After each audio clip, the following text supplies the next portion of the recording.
Hello and welcome to my new video, where I'm showing you how I made a 1940s hat, which is supposed to go with the 1940s dress I recently made. So I started out, as I always do, with research, and I'm using different places, but Pinterest is always my starting point. I have made many boards with every single decade, and if you're interested in that, I will link that down below. The only thing that is really important when you do your research on Pinterest is to make sure that you really have a reliable source. So check where the information is coming. So for my hat, I found a page from a fashion magazine and decided to go with the shape and reduce the decoration quite a lot. So when I draft pattern for hats, there isn't a specific rule or even a plan behind it. I usually start with the top, which is usually a circle or an ellipse.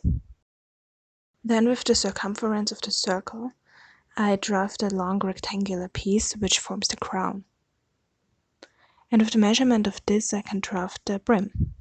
My whole drafting process is just confusing.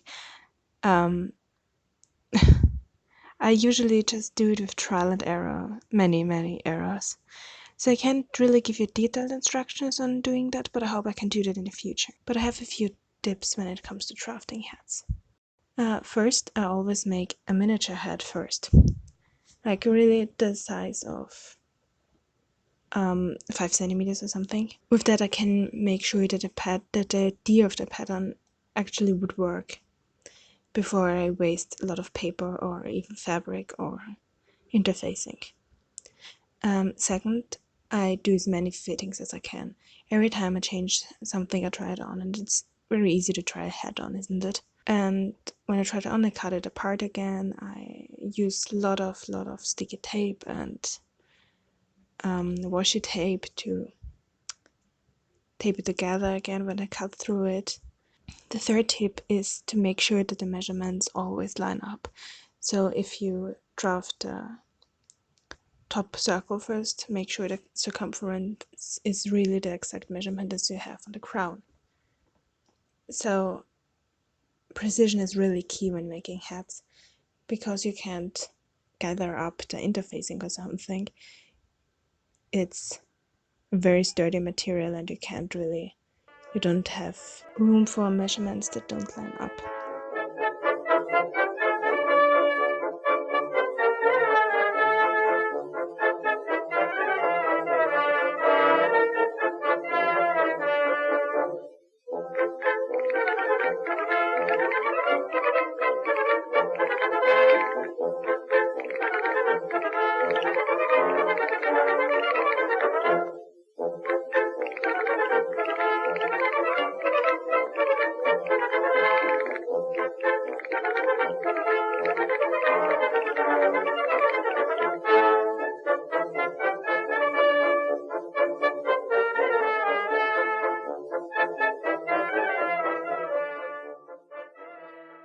After a while, I had a pattern I was happy with, but I just cut the 2 ground pieces first so I can try the brim again on the final shape.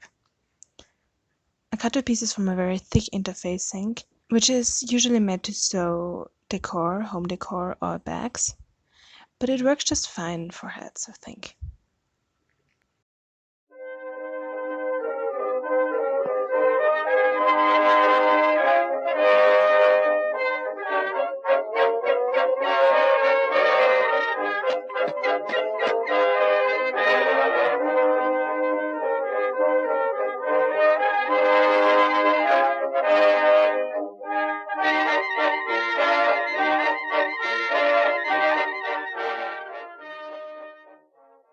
An evening of hand sewing later, I had the base of the crown. I just used regular thread for this and a thimble. Do not forget the thimble. Next up, I measured across the pattern to make sure the brim fits later on and made a little note.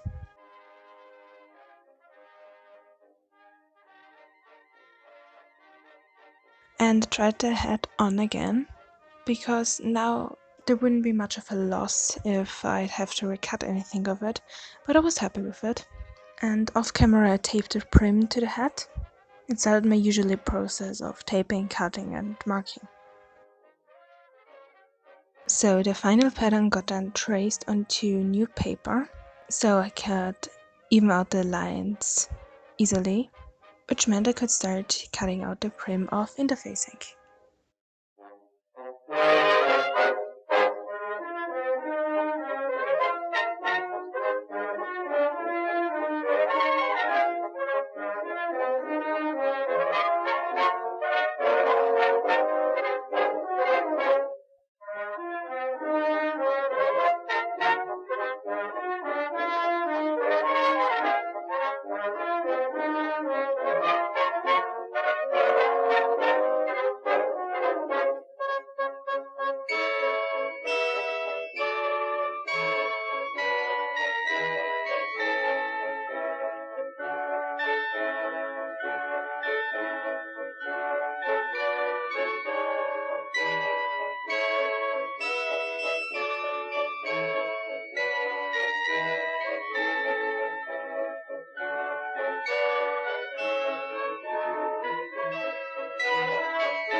The seam of the prim got then sewn together by hand again, but I suppose you could use a wide zigzag stitch, but I prefer hand sewing. I stitched diagonal stitches up and then down again, so it forms sort of a cross stitch. I also stitched wire to the top of the brim so I can shape it later on. I lost the footage of that, but it is pretty self-explanatory, and it doesn't need to be pretty either as it gets covered later on.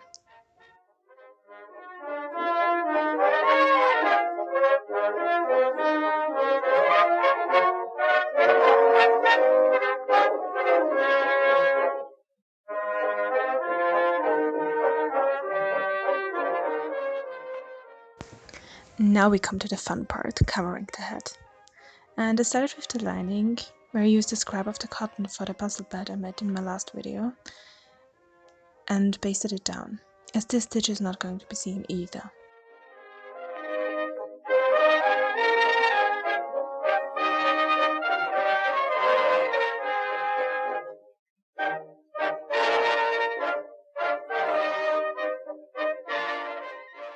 Now to covering the outside. I cut the fabric with the same pattern as the base, but added more seam allowance. I first pasted the top down to make sure it stays smooth, and then I pinned the sides on.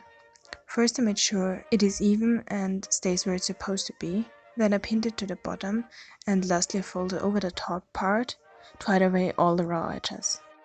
For my head I chose a strong polyester satin as my fashion fabric, and some of the blue fabric I used for the dress as the inside of the prim later on. The fun thing about heads is that you can basically use any fabric you have, and it is also a great project to get rid of larger scraps. When the head is all pinned and looks somewhat like a hedgehog, you can start to sew it down. For that I simply used tiny slip stitches and sewed all around, and the overlapping part on the side just got trimmed, folded over once and stitched down in the very same manner.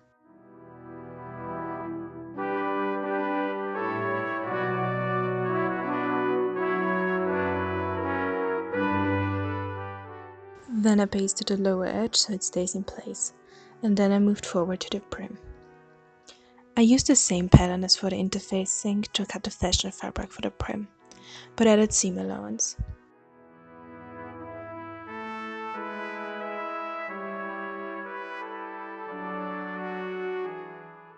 Those two prim pieces got sewn together to form sort of a hood for the prim. The seam is then pressed to turn around more neatly afterwards.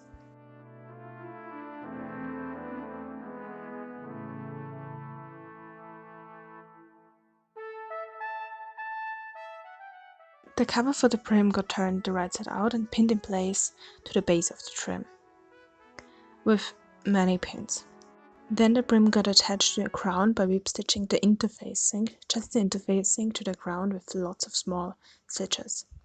Which means there wasn't any strain on the red fabric anymore, so I could just glue it down with fabric glue. To cover up the raw edge, I sewed on some twill tape. This twill tape is something that professional made hats have as well on the inside, and I wanted to imitate the look. For decoration, I wanted to keep it minimal, as I said before, since after all the costume was supposed to be the one of an everyday woman. So I found some leftover sateen ribbon in my stash, which I stitched around the brim, and also made a little bow out of it.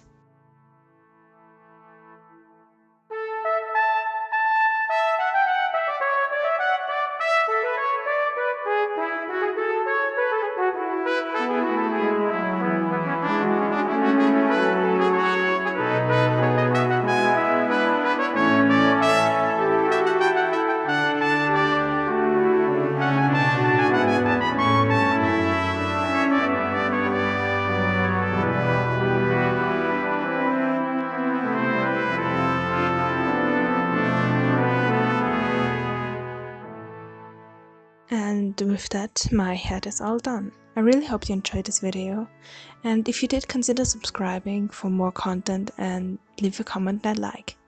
Bye!